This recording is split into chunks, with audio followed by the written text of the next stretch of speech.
Hey guys, I'm going to get to the deck profile, but before I do, if you are enjoying the content, please subscribe and leave a like. Helps out the channel a lot. Really appreciate it. Now, Handlock has probably existed in Hearthstone for just about all of its lifespan, and it focused on cards like Mountain Giant and Molten Giant. If you don't know what they are, they've been Hall of Famed at this point, but they were 8 attack, 8 health minions that cost less depending on certain conditions. Mountain Giant being the number of cards in your hand, Molten Giant being for every point of damage your hero's taken. The idea with Handlock was to have a big hand, draw a bunch of cards, then either overwhelm the opponent with beatdowns or defend yourself with big taunts and removal spells. And the idea is kind of similar here. Since the rotation of Mountain Giant in the Ashes of Outland expansion, Handlock became kind of non-existent. Handlock was kind of underwhelming for the most part since the rotation of Reno, but in Skullman's Academy we got a card called Flesh Giant. It's an 8 mana 8/8 that costs 1 less for each time your hero's health changes during your turn. So you cannot get this out as fast as Mountain Giant. Mountain Giant used to come down on 3 sometimes, maybe 4, and sometimes 4. This card would probably come down around 5, if you're lucky, 4. Now, the original version I was playing was the Vicious Syndicate version. I found this deck on Top Decks. I will post a link in the description. But they did change some stuff. They took out Mohawk Artificer and Tour Guide, as well as one of the School Spirits, and replaced them with cards like Alexstrasza and Zeraku. They both make the Dragon package a little stronger than just having Twilight Drake and Crazed Netherwing. But Zeraku is especially in this deck because every time your hero takes damage, you summon a 6/6 dragon. And that's won me a few games with this deck. It also added a card called Shadow Flame, which you destroy a friendly minion, and then you deal its attack to all other enemy minions. And that's really good with big cards like Flesh Giant and Void Drinker, which can be a 7/8. Another aspect of this deck that's really fun to use and powerful are the Soul Fragment cards. So cards like Spirit Jailer, Soul Shear, and School Spirits do an effect, and then add 2 Soul Fragments to your deck. Then you can use those Soul Fragments with cards like Shadowlight Scholar to deal 3 damage, or Void Drinker to get +3/+3 worth of stats. And then if you have Soul Fragments in your deck, you can use Sociologist Belisha, and she summons a 3/3 with Rush for each Soul Fragment in your deck. She does not destroy them, so you can utilize them again with the aforementioned cards. Another card added to this deck is Raise Dead. Raise Dead deals 3 damage to your hero and returns 2 friendly minions that died this game to your hand. And that can be good especially with discounted giants, Void Drinkers, but it's also really good with a card called Bone Brittle Destroyer, who says if your hero's health changes this turn, you can destroy a minion. Now you can use that with your life tap. If you draw a Soul Fragment, it's great, but with Raise Dead, you can do this on 4. And then just a few other things. Some of your cards benefit from having a big hand. Dark Skies deals 1 damage to a random minion for each card in your hand. Twilight Drake gains 1 health for each card in your hand. And Abyssal Summoner summons a demon with taunt with stats equal to your hand size. And you can make your hand bigger with a card like Valdris Felgorge, who increases your hand size to 12, and you draw 4 cards. Sometimes it's a bit awkward to play him if you've been holding cards. So what you really want to do with this deck is be proactive with your life total, be comfortable playing at lower health, so you can get out Flesh Giants, you can destroy enemy minions. Zeraku is really powerful on curve, especially if you are pressuring your opponent and they're trying to go face. Zeraku makes it so you can just summon a bunch of 6/6s. You'll see that in a game that happened today. All in all, this deck is a ton of fun. There's a little bit of healing, it's a little bit control-y, it's a little bit aggro. It's a really powerful mid-range deck, and we haven't seen a powerful mid-range deck in all of Ashes of Outland. So it's really refreshing. It's been really fun to relearn how to play this style of deck and play Handlock and Warlock, which is my favorite class again. So yeah, I'm going to show you guys 2 games that are going to happen. They're both actually against Rogue. One is a hyper aggro rogue, and the other one is a tempo weapon rogue. And both are really fun games. I will get you guys right to those. And thank you guys so much for for watching. I will see you in the next one. Gul'dan versus Maiev. None can escape my fury. Your soul Alright, shall be let's get mine. into this. As you can see, I am playing with my favorite class, which is Warlock. I keep School Spirits here because I know Rogue is probably going to be a little more aggro. And this is good to get Soul Fragments in the deck and good to cure boards.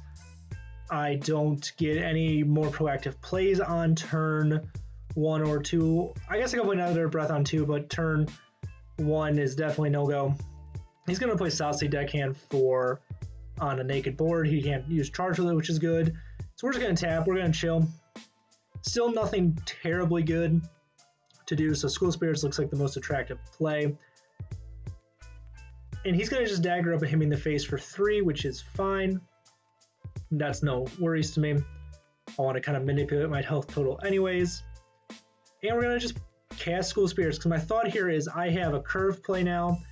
Even though I am control deck, I do need to create pressure. So the next turn is probably going to be Twilight Drake into Void Drinker into Abyssal Summoner.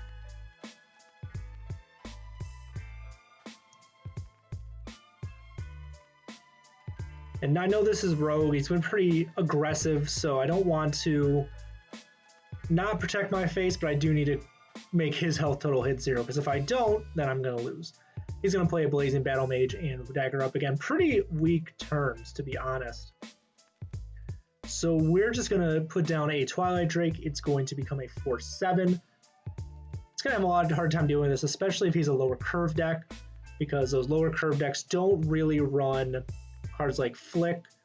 They might run Sap, which would be difficult, but we could still take that on the chin pretty well. And it's probably better if he saps Twilight Drake than Void Drinker or the demon summoned off of Abyssal Summoner. This turn they're going to play Sinister Strike. This kind of confirms they are a hyper aggro deck, but they are running a higher curve because they got the weapon. He's just going to go face. He's going to try and get my health total to 0 as fast as he can. I'm going to kind of cross my fingers and hope he doesn't have Sap, play the Void Drinker, which will become a 7/8, and I'm just going to get his minion off the board. I do have a few plays next turn I could do instead. I could do another Twilight Drake and Nether Breath, which would heal me a bit, but saving the Nether Breath to combo with Brittle Bone's pretty good. Saving it for Flesh Giant later is pretty good. He's going to end up backstabbing the Void Drinker, which kind of tells me he's going to be using the weapon, his face, to kill the Void Drinker. He also uses Eviscerate, which is not very good because that's some of his burn. He just used the second amount of burn. He's trying to get me to 0 as fast as possible. I am only at 11. And he's going to play his Voracious Reader. What I've kind of realized is decks that just run Voracious Reader, and that's like the build around, kind of, if they can't get there early on, they're not going to do very well. Now I kind of have to think what I want to do here, because this is one thing about the deck is you have to kind of see how you're manipulating your health. So I think, okay, I should Nether Breath the minion and then play Brittle Bone, but that doesn't make sense, and I realize that, thankfully. So I go face of the Nether Breath to heal. I don't have to play Raised Dead at all, and I can just destroy it while pushing 4 to face with the Twilight Drake, and then another 4 with the Nether Breath for a total of 8. That's what we want to do. You want to be counting. It's weird to have like combos in Warlock. It's cool, and I love it. He's going to play Secret Passage, draw 5 cards, and shuffle his hand into his deck. I'm thinking that next turn is most likely Abyssal Summoner. He's going to play his Stealth minion, a 2/2, and Edwin Van Cleef. And that's kind of a scary thing to deal with. And I know I can't quite trade into that with my current board, but now I drew Nether Breath and I can. Really good top deck there. I'm kind of thinking if I want to tap. With this deck, you always do kind of want to tap first. If you're not tapping, you're kind of SOL. You should always be tapping first, basically.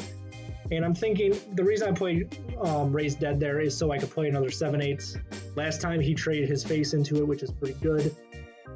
I think we got disconnected here. Nope, just a little slow. I've been disconnecting a lot recently. I don't know if it's because servers have more people on it because of new expansion, but I've been disconnecting a little bit. But we got a 7/8, we got a 3/1. We have board presence more. That was not a good sentence. We have more board presence in the aggro deck, which is great. He's gonna play a Penflinger and killed my 3/1, and then face tank another 7. That's nuts. He's gonna Shadow Step here, and I think he's gonna Penflinger my Void Drinker to kill it. And now I'm kind of counting here. He has 4, he has 5 with Penflinger. If he has Sinister Strike, it's 9. And if then he'll get a Penflinger again, which would be 10. I am not dead. So my plan here is to play Zeraku. So if he does all that, he's going to summon me a bunch of 6/6s, and I'm going to just win. And I think he realizes this too. But we'll find out. Let's see if he goes down fight or not. He is going to attack my face with the Penflinger, summon me a 6/6. I think he's realized that it's not a good idea to keep attacking me.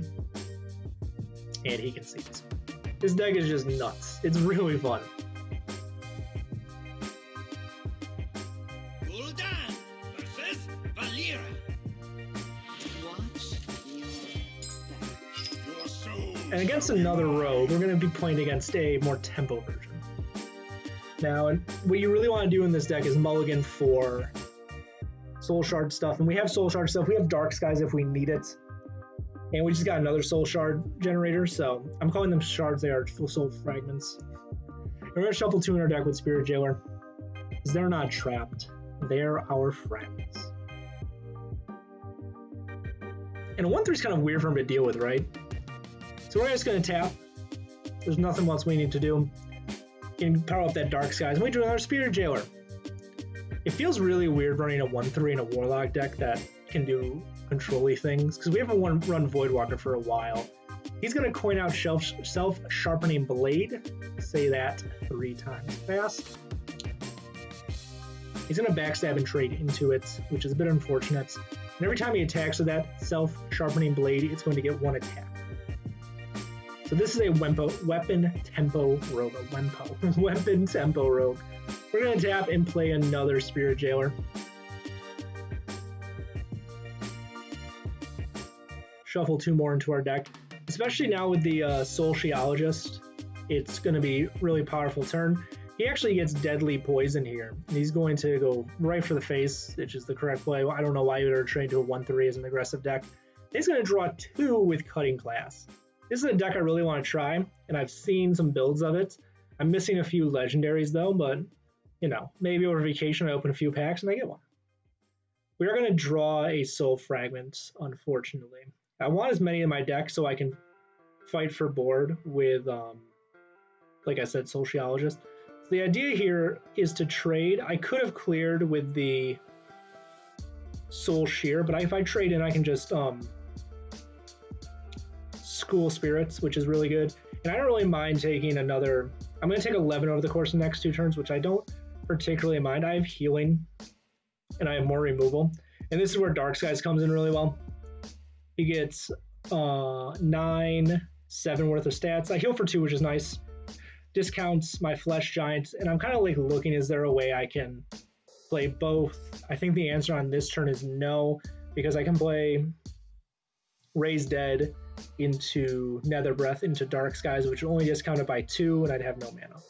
That tap, though, does discount him again, but we're just going to end up Dark Skysing the board so we can make sure I don't take 9 to the face, plus an additional 6.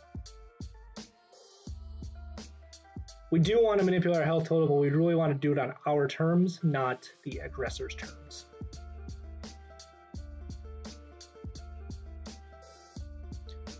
He's going to go face for 6, which I mean is expected. We really can't do anything about it. We don't run weapon hates.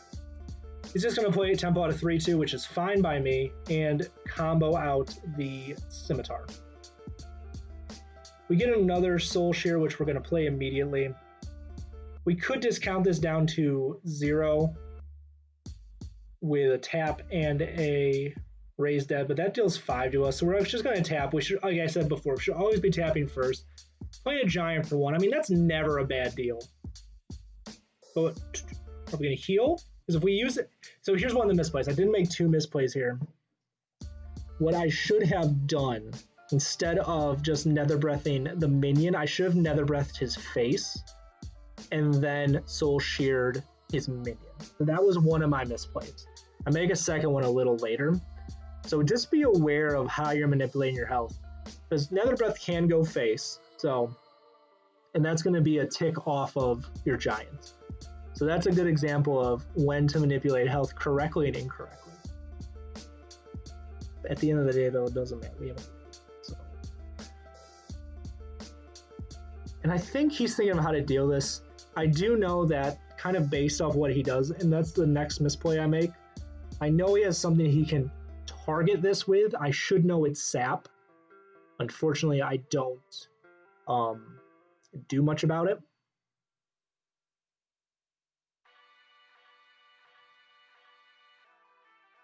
If your opponent kind of arrows over your card, it means they can target it. It's like he's doing right now. It is something to kind of understand. Actually, and he keeps doing it. Like, he's thinking, should I sap this 8/8? Taking 8 to the face is never ideal.